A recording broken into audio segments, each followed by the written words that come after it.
श्री हरिवंश, श्री राधा वल्लभ, श्री हरिवंश।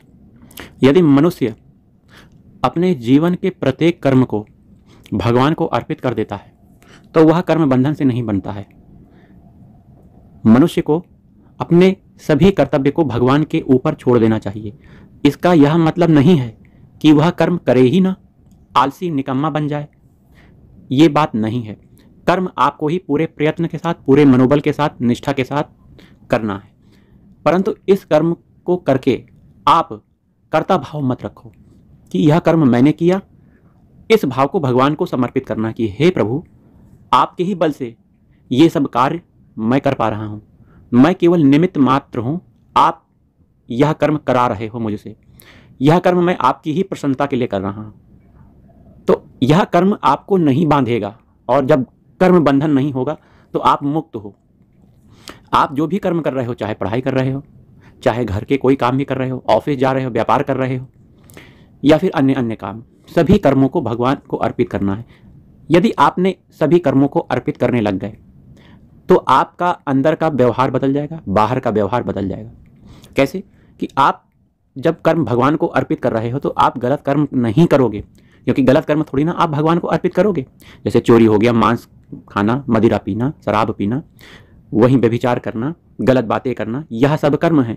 अब ये कर्म करने के बाद क्या इन कर्मों को आप भगवान को अर्पित कर सकते हो? आपका हृदय जवाब देगा कि ये कर्म भगवान को अर्पित कर दिया जाए? नहीं देगा ना। तो आप इन कर्मों को करने से बच जाओगे, क्योंकि आपने ये प्रण रख लिया है कि मैं अब सब कर्मों को भगवान को अर्पित करूंगा। तो गलत कर्म अब नहीं करना है आपको। आपके अंदर भावना आ गई, अगर मैं गलत करूंगा तो भगवत अर्पित नहीं कर पाऊंगा, तो आप बुरे कर्मों को करने से बच जाओगे। यदि आप कोई भी कर्म भगवान को अर्पित करते हो तो आपके जीवन में ये अच्छाई आ जाएगी, आप बुरे कर्मों को करने से बचोगे। आप व्यक्ति मनुष्य के रूप में बहुत अच्छी स्थिति में आ जाओगे, क्योंकि गलत काम करने से, गलत खान पान करने से, गलत व्यवहार करने से हमारी दुर्गति होती है। वहीं हमारी सदगति कब होती है? जब हम सभी कर्मों को भगवान को अर्पित करते हैं एवं भगवान को अपना मानते हैं। अपनापन बहुत जरूरी है, क्योंकि हमने अपनापन इस शरीर से किया है, शरीर से जुड़े हुए जितने भी रिश्ते नातों से किया है। तो यहाँ इन शरीर से अपनापन और रिश्ते नातों से अपनापन को हम छोड़ने की बात नहीं कर रहे हैं। इन अपनेपन को आप करो, लेकिन भगवत भाव समझ के करो। अर्थात यह शरीर की सेवा, इस शरीर के अंदर मेरे प्रभु का वास है, इसलिए शरीर की सेवा हो रही है। सामने जितने भी हमारे संबंधी हैं सब भगवत स्वरूप हैं, उनकी सेवा हो रही है, भगवान की सेवा, भगवान की प्रसन्नता हेतु हो रही है। तो आपको ये जो ममता आसक्ति है इन लोगों में, अपने शरीर में, वह नहीं बांधेगी, क्योंकि सब में आपने भगवत भाव किया। सब में भगवत भाव करने से आपकी जो ममता आसक्ति जो पहले शरीर और शरीर के संबंधियों में थी, शरीर के भोगों में थी, अब भगवान के चरणों में हो गई है। अब देखिए यह विकार भी आपका दूर हो गया। भगवान को अपना मानने के बाद भगवान आपसे बहुत प्यार करने लग जाएंगे, क्योंकि भगवान आपसे अपनापन ही तो चाहते हैं। आपसे यही चाहते हैं कि तू मेरी शरण में आ जा, क्यों दुख के संसार में भटक रहा है, मेरे चरणों का सहारा ले, मेरे नाम का सहारा ले। ये भगवान कहते हैं, संत महात्माओं के मुंह से कहते हैं।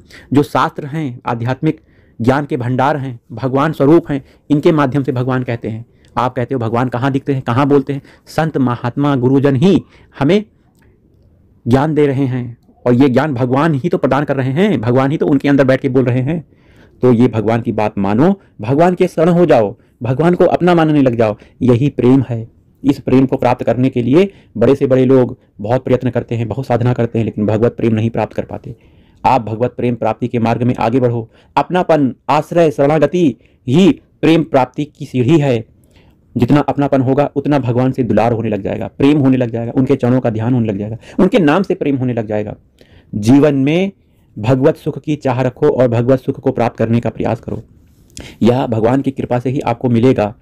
वहीं आप अपने कर्मों को जैसे अभी बताया है वैसे एट करिए, आपको कर्म बंधन नहीं बांधेंगे।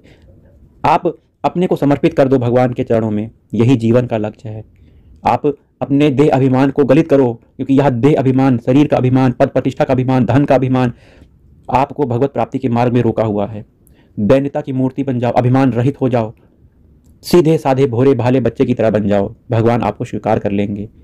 नित्य भगवान के नाम का जाप करो, भगवान से प्रेम करो, भगवान की सेवा करो। अगर कोई विकार तुमको सता रहा है तो भगवान से ही प्रार्थना करो, भगवान तुम्हें बल देंगे, शक्ति देंगे। इस बल के प्रभाव से तुम भगवत प्रेम के मार्ग में आगे बढ़ोगे। श्री हरिवंश, श्री राधा वल्लभ, श्री हरिवंश।